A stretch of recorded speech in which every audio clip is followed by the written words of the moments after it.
ഇത് ഞാനിവിടെ നല്ലൊരു സേമിയാണ് തയ്യാറാക്കുന്നത്. വളരെ വേഗത്തിൽ തന്നെ തയ്യാറാക്കാൻ പറ്റും. അതുപോലെ അധികം ചേരുവകളൊന്നും ചേർക്കാതെ നല്ല ടേസ്റ്റിൽ തന്നെ നമുക്ക് കഴിക്കാനും കുട്ടികൾക്ക് കൊടുക്കാനും പറ്റും. അപ്പം എങ്ങനെയാണ് തയ്യാറാക്കുന്നത് നോക്കാം. ഞാനിന്നിവിടെ കുറച്ച് ക്വാണ്ടിറ്റി കൂടുതലാണ് എടുക്കുന്നത്. 4 ലിറ്റർ പാലിൻ്റെ അതോടൊപ്പം 4 ലിറ്റർ വെള്ളം കൂടി ചേർത്തിട്ട് അങ്ങനെ 8 ലിറ്ററിൻ്റെ സേമിയാണ് ഞാനിവിടെ തയ്യാറാക്കുന്നത്. ഞാൻ നമ്മുടെ പാലെടുക്കുമ്പം അത് കൊഴുപ്പിനനുസരിച്ച് അല്ലെങ്കിൽ കട്ടിക്കനുസരിച്ച് വെള്ളം ചേർത്ത് കൊടുക്കണം. ഞാനിവിടെ എടുത്തിരിക്കുന്നത് കവർ പാലാണ്. ഞങ്ങൾക്കിവിടെ കിട്ടുന്ന ഈ കവർ പാല് നല്ല കട്ടിയുള്ള കവർ പാലാണ്. അപ്പോൾ അതുകൊണ്ട് ഞാൻ അത്രയും തന്നെ വെള്ളം കൂടി ചേർത്ത് കൊടുത്തിട്ടുണ്ട്. 4 ലിറ്ററിന് 4 ലിറ്റർ വെള്ളം കൂടി ചേർത്ത് കൊടുത്തു. അങ്ങനെ ഇതൊന്ന് തിളപ്പിച്ചെടുക്കാം. അപ്പോഴത്തേക്ക് നമുക്ക് പാല് തിളയ്ക്കുമ്പോഴത്തേക്ക് ഡ്രൈ ഫ്രൂട്ട്സൊക്കെ ഒന്ന് ഫ്രൈ ചെയ്തെടുക്കണം. നെയ്യ് ഒഴിച്ച് കൊടുത്തു ചീനിച്ചട്ടിയിലേക്ക്. ഇനി അതിലേക്ക് കുറച്ച് കശുവണ്ടി ചേർത്ത് കൊടുത്തു. അത് മാത്രമേ ഞാൻ ചേർക്കുന്നുള്ളൂ. അതിൻ്റെ കൂടെ കുറച്ച് ഉണക്കമുന്തിരിയും കൂടി മാത്രം. പിന്നെ ഡ്രൈ ഫ്രൂട്ട്സൊക്കെ എടുക്കുമ്പോൾ നമ്മുടെ ആവശ്യത്തിനനുസരിച്ച് നമുക്ക് ഇഷ്ടമുള്ളതൊക്കെ എടുക്കാമല്ലോ. ഇത് കുറേ പേർക്ക് കൊടുക്കാനായതുകൊണ്ട് അതുപോലെ ഡ്രൈ ഫ്രൂട്ട്സിനൊക്കെ നല്ല വിലയല്ലേ.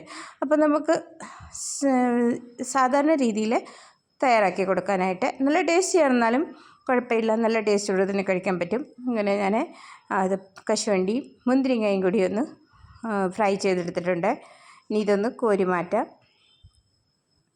ഇനി ഈ നെയ്യിലേക്ക് തന്നെ നമുക്ക് സേമിയ കൂടി വറുത്തെടുക്കണം. സേമിയ ചില കടകളിൽ വറുത്തത് കിട്ടും, പക്ഷേ ചിലത് അല്ലാതെ പച്ചയ്ക്ക് തന്നെയാണ് കിട്ടുന്നത്. അപ്പം ഞാൻ വാങ്ങിച്ചിരിക്കുന്നത് നല്ല സേമിയാണ്. അത് വെർമിസെല്ലിൻ്റെ നല്ല സേമിയാണ്. ഞാൻ ഈ ഒരു സേമിയാണ് വാങ്ങിക്കുന്നത്. അന്നേരം ഇതൊന്ന് വറുത്തെടുക്കണം. നല്ല ഗോൾഡൻ ബ്രൗൺ ആവുന്നവരെ ചെറു തീയിൽ വെച്ചിട്ട് തുടർച്ചയായിട്ട് ഇളക്കി കൊടുത്ത് നമുക്ക് വറുത്തെടുക്കാം. ഞാനിവിടെ 8 ലിറ്ററിന് എന്ന് പറഞ്ഞാൽ 4 ലിറ്റർ പാലും 4 ലിറ്റർ വെള്ളം, അതിന് ഞാൻ 300 ഗ്രാം സേമിയ എടുത്തിട്ടുണ്ട്. ഇത് കുറേ കഴിയുമ്പം അപ്പം നമുക്ക് അന്നേരം വിളമ്പി കൊടുക്കാനാണെങ്കിൽ ഓക്കെ, പക്ഷേ കുറേ ഇരുന്ന് കഴിയുമ്പോൾ കുറുകുമല്ലേ. അതുകൊണ്ട് അതിനനുസരിച്ച് എടുക്കുക. ഞാനിവിടെ 300 ഗ്രാം സേമിയ എടുത്തിട്ടുണ്ട്. അത് നല്ലോണം ഗോൾഡൻ ബ്രൗൺ ആവുന്നവരെ ഫ്രൈ ചെയ്തെടുക്കണം. തുടർച്ചയായിട്ട് ഇളക്കി കൊടുത്തുകൊണ്ടിരിക്കുക. അപ്പം നിങ്ങൾ ആദ്യമായിട്ടാണ് എൻ്റെ ചാനൽ കാണുന്നതെങ്കിൽ സബ്സ്ക്രൈബ് ചെയ്യുക, സപ്പോർട്ട് ചെയ്യുക. പിന്നെ നിങ്ങളുടെ അഭിപ്രായം കൂടി അറിയിക്കുക. എന്തെങ്കിലും തെറ്റൊക്കെ കാണുമല്ലോ, അതൊക്കെ ഒന്ന് പറഞ്ഞാൽ അതൊന്ന് തിരുത്തുവാനിടയാകും. അതുകൊണ്ട് തീർച്ചയായിട്ടും നിങ്ങളുടെ അഭിപ്രായം അറിയിക്കുക. അങ്ങനെ നമ്മൾ പാല് തിളച്ചിട്ടുണ്ട്. ഇതിലേക്ക് ഇങ്ങനെ കുറച്ച് ചവ്വരി കൂടി ചേർക്കുന്നുണ്ട്. ചവ്വരി അധികം കൂടിപ്പോകാൻ പാടില്ല, അപ്പോൾ അത് കുറുകിപ്പോകും, നല്ലോണം കുറുകിപ്പോകും. അതുകൊണ്ട് കുറച്ച് മാത്രം ചേർത്തിട്ടുണ്ട്.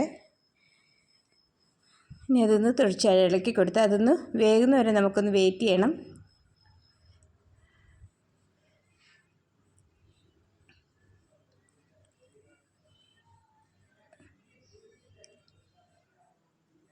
ഇത് ചവ്വരി വെന്ത് കഴിയുമ്പോൾ നമുക്ക് ബാക്കി ചേരുവകൾ ചേർത്ത് കൊടുക്കാം.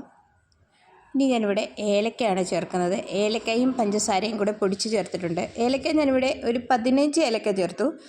പിന്നെ ഏലക്കയുടെ അനുസരിച്ച് നമുക്ക് ചേർത്ത് കൊടുക്കാം. ചില ഏലക്ക പൊട്ടായിരിക്കാം, പൊട്ട് ഉണങ്ങിയതായിരിക്കും. അത് ചിലപ്പം വെള്ള കളറിൻ്റെ അരിയായിരിക്കും. അത് പക്ഷേ നല്ല വിളഞ്ഞ ഏലക്ക ആണെങ്കിൽ നമുക്കതിന് നല്ല മണവും ഒക്കെ കിട്ടും. പക്ഷേ ഇവിടെ ഞങ്ങൾക്ക് കിട്ടുന്ന ഏലക്ക മിക്കതും പൊട്ട് ഏലക്ക ഇങ്ങനെ ഉണങ്ങിയതാണ്. അതിനകത്തൊന്നും ഒന്നും കാണത്തില്ല. ഞാൻ എന്താണെങ്കിലും 15 ഏലക്ക ചേർത്തിട്ടുണ്ട്.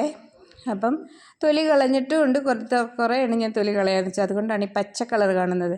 ഇതിലേക്ക് ഞാൻ ഇനി ഒരു 1/2 കിലോ പഞ്ചസാര ചേർത്ത് കൊടുക്കുന്നുണ്ട്.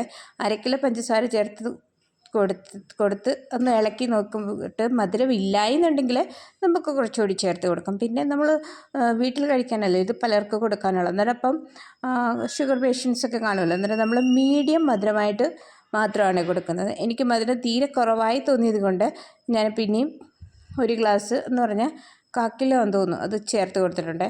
പിന്നെ നമുക്ക് മധുരം നോക്കിയിട്ട് ഇല്ലയെന്നുണ്ടെങ്കിൽ ചേർത്ത് കൊടുക്കാമല്ലോ, അതിനകത്ത് കുഴപ്പമില്ല. അങ്ങനെ അതും പഞ്ചസാരയും ചേർത്തു. അതിൻ്റെ കൂടെ വറുത്ത് വെച്ച് സേമിയ കൂടി ചേർത്ത് കൊടുത്തു. ഇനി ഇതൊന്ന് നല്ലവണ്ണം തുടർച്ചയായിട്ട് ഇത് കുറുകുന്നത് വരെ ഒന്ന് ഇളക്കി കൊടുത്തുകൊണ്ടേയിരിക്കണം. അല്ലെങ്കിൽ അത് അടിയിൽ കട്ട പിടിച്ചു പോവും, അതുപോലെ അടിയിൽ ചരുവത്തിലും പിടിച്ചു പോവും. അതുകൊണ്ട് തുടർച്ചയായിട്ട് ഒന്ന് ഇളക്കി കൊടുത്തുകൊണ്ടിരിക്കുക ഇത് വേകുന്നവരെ. പിന്നെ ഞാനിതിൽ നിന്ന് കുറച്ച് പാലെടുത്ത് മാറ്റി വെച്ചിട്ടുണ്ട്. അത് പറയാൻ മറന്നുപോയി. ഒരു 1/2 ലിറ്റർ പാൽ ഞാൻ മാറ്റി വെച്ചിട്ട്, കാരണം ഇത് കുറച്ച് കഴിയുമ്പം കൊടുക്കാനുള്ളതായതുകൊണ്ട് അന്നേരത്തേക്ക് കുറുകിപ്പോയാലോ എന്ന് വെച്ചിട്ട് ഞാൻ മാറ്റി വെച്ചതാണ്.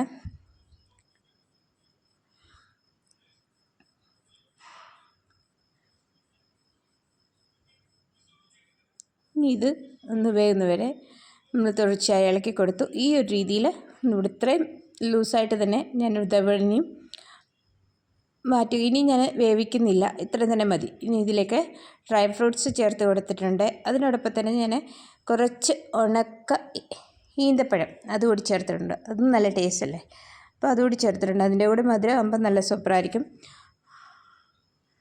അങ്ങനെ സേമിയ റെഡി ആയിട്ടുണ്ട്. ഇനി ഇത് നമുക്ക് അടച്ച് വെക്കണം.